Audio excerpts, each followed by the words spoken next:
வணக்கம். சேலம் மாவட்டம் பெத்தநாயக்கன் பாளையம் ஊராட்சி ஒன்றியத்திற்குட்பட்ட பனைமடல் ஊராட்சியில் காமராஜர் நகர் பகுதியில் 20 நாட்களுக்கு ஒருமுறை மட்டுமே குடிநீர் விநியோகம் செய்யப்படுவதாகவும், அவ்வாறு விநியோகிக்கப்படும் குடிநீர் முறையாகவும் வழங்காமல் பற்றாக்குறை ஏற்படுகிறது. இதனால் குறித்த நேரத்தில் குழந்தைகளை பள்ளிகளுக்கு அனுப்புவதிலும் தாமதம் ஏற்படுகிறது.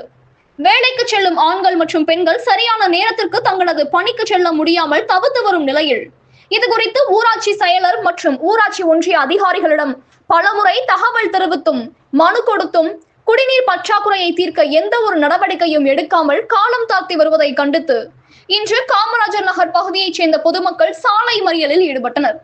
தகவல் அறிந்து வந்த ஊராட்சி ஒன்றிய அதிகாரிகள் பொதுமக்களிடம் குடிநீர் பிரச்சனைக்கு உடனடியாக தீர்வு கண்டு முறையான விநியோகம் செய்ய நடவடிக்கை எடுப்பதாக உறுதி கூறியதை அடுத்து சமாதானம் அடைந்த பொதுமக்கள் சாலை மறியலை கைவிட்டனர்.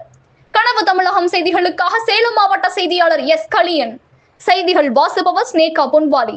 நன்றி.